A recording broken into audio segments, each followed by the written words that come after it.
اعوذ باللہ من الشیطان الرجیم، بسم اللہ الرحمن الرحیم۔ السلام علیکم ورحمۃ اللہ وبرکاتہ۔ ناظرین، میرا نام ڈاکٹر قاضی افضال الحق صدیقی ہے، بی ایس سی DHMS اور FTJ پنجاب۔ آج کا موضوع بھی بہت اہم ہے کہ جس سے چھوٹے بچے اکثر و بیشتر اور بڑے جو ہیں وہ بھی اکثر اس میں مبتلا ہوتے ہیں۔ یہ مرض ہے پیٹ کے کیڑے۔ اکثر والدین کی توجہ اس طرف نہیں جاتی۔ آپ نے اکثر سنا ہوگا کہ فلاں کے پیٹ میں کیڑے ہیں۔ دراصل یہ کیڑے بڑی آنت میں ہو جاتے ہیں اور ان کیڑوں کی 3 بڑی اقسام ہیں۔ ایک اندازے کے مطابق برصغیر پاک و ہند میں ہر 3 لوگوں میں سے ایک شخص کے پیٹ میں کیڑے ہوتے ہیں یا وہ اپنے پیٹ میں کیڑے لیے پھرتا ہے۔ ان کی پہلی قسم ہے ٹیپ وارم، یعنی کہ کدو دانے۔ یہ کیڑے کدو دانوں کے نام سے مشہور ہیں۔ اصل میں ان کی شکل جو ہے وہ کدو کے بیج سے جیسی ہوتی ہے۔ اکثر و بیشتر یہ پخانے میں نکلتے رہتے ہیں اور ان کی لمبائی 5 فٹ سے لے کر 50 فٹ تک ہو سکتی ہے۔ دوسرے ہیں راؤنڈ وارم، ان کو کیچوے بھی کہتے ہیں۔ اس قسم کے کیڑوں کی لمبائی 5 سے 12 انچ تک ہوا کرتی ہے۔ تیسری قسم ناظرین تھریڈ وارم کی ہے۔ ان کو چمونے کہتے ہیں، جن کی لمبائی آدھا انچ سے لے کر 1.5 انچ تک ہوتی ہے۔ یہ کیڑے بھی عموماً پخانے میں خارج ہوتے رہتے ہیں۔ اب آتے ہیں علامات کی طرف کہ اگر کسی کو کیڑے ہوں تو ایسی کون سی باتیں ہیں جو بظاہر نظر آتی ہیں۔ سب سے پہلی علامت یہ ہے کہ مریض کا رنگ تبدیل ہونا شروع ہو جاتا ہے اور چہرہ پر زردی نمایاں ہونا شروع ہو جاتی ہے۔ نیز آنکھوں کے گرد ہلکے پڑ جاتے ہیں۔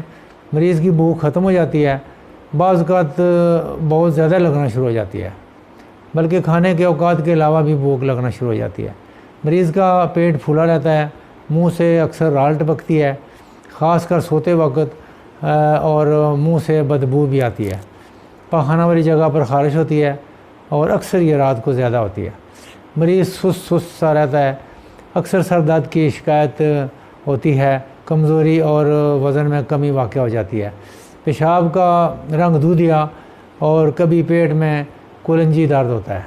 پیٹ کے کیڑوں کے باعث بچے کی نشو و نما پر برا اثر پڑتا ہے۔ اب آتے ہیں وجوہات کی طرف کہ ایسا ہوتا کیوں ہے۔ سب سے پہلی بات یہ ہے کہ بازاری خوراک یا بازاری چیزیں کھانے سے کیڑے پیدا ہوتے ہیں۔ ننگے پاؤں پھرنے سے پاؤں کے راستے ان کیڑوں کے انڈے اور بچے مریض میں سرایت کر جاتے ہیں۔ نیز سبزیوں اور پھلوں کو بغیر دھوئے پکانے سے بھی کیڑے جسم میں پہنچ جاتے ہیں، اور ایسی چیزیں کھانے پینے سے بھی جن پر مکھیاں اور مچھر بیٹھے رہتے ہوں، اس طرح بھی کیڑے جو ہیں پیٹ میں پہنچنے کا سبب بن جاتے ہیں۔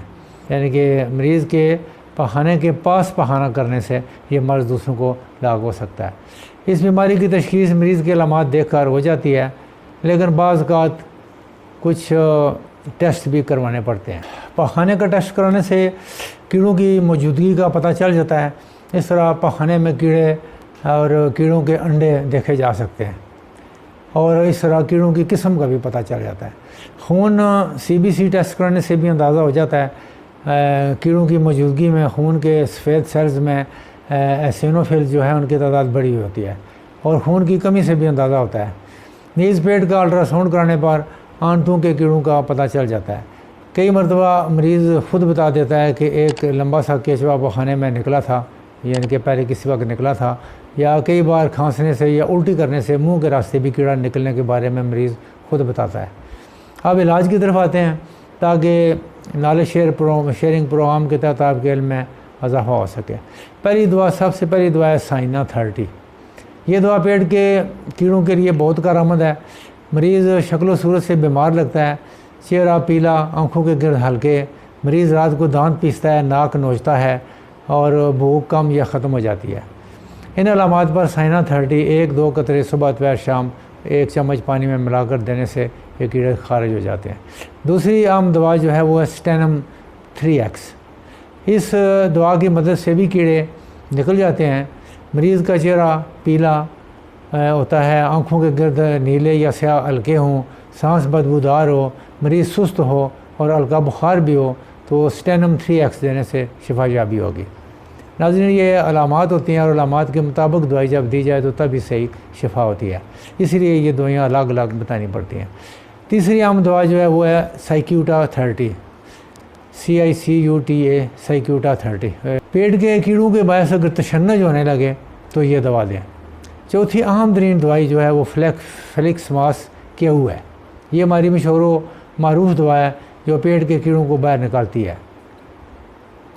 صبح کے وقت 1 ڈرام مدر ٹنکچر استعمال کرنے سے دوپہر تک کیڑوں کا اخراج شروع ہو جاتا ہے.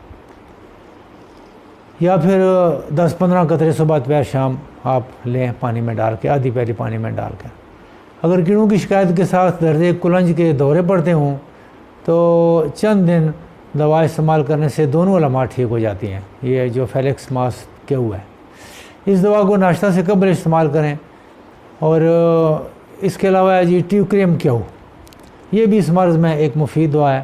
نیز کلکیریا کارپ 200 کی ایک خوراک ہر ہفتے دینے سے کیڑوں کے پیدا ہونے کا میلان ختم کرتی ہے. یعنی کہ کیڑوں کے پیدا ہونے کا جو رجحان ہے وہ ختم ہو جاتا ہے. اس کے علاوہ بیلاڈونا 30 بھی ایک ہماری دوائی ہے. جو سوتے میں پیشاب نکل جائے اور مریض یا بچہ دانت پیستا ہو تو بیلاڈونا کے 1-2 قطرے صبح دوپہر شام دینے سے افاقہ ہو سکتا ہے. اسی طرح ٹیریبنتھینا 30 ہے. اگر سانس بدبودار ہو اور ساتھ خشک کھانسی ہو تو یہ دوا بہت کارآمد ہے. تو یہ ناظرین آج کا نالج شیئرنگ پروگرام جو پیٹ کے کیڑوں سے متعلق تھا. تو یہ ادویات ہیں اور ان کی سلیکشن جو ہے وہ ڈاکٹر کے مشورے سے ہونی چاہیے. اور بھی چند ادویات ہیں لیکن یہ جو میں نے اہم ترین ادویات ہیں وہ میں نے بتائی ہیں تاکہ بہتر ڈاکٹر صاحب سے مشورہ ہونا چاہیے تاکہ بہتر علامات کے مطابق دوائی سلیکٹ کی جا سکے. امید ہے آپ لائک کر چکے ہوں گے، شیئر کریں گے تاکہ سب کے علم میں اضافہ ہو، اور سبسکرائب کریں گے تاکہ آپ تک اچھی ویڈیو پہنچتی رہیں. ڈاکٹر افضال صدیقی کو اجازت دیجیے. اللہ آپ کا حامی و ناصر ہو. پاکستان زندہ باد.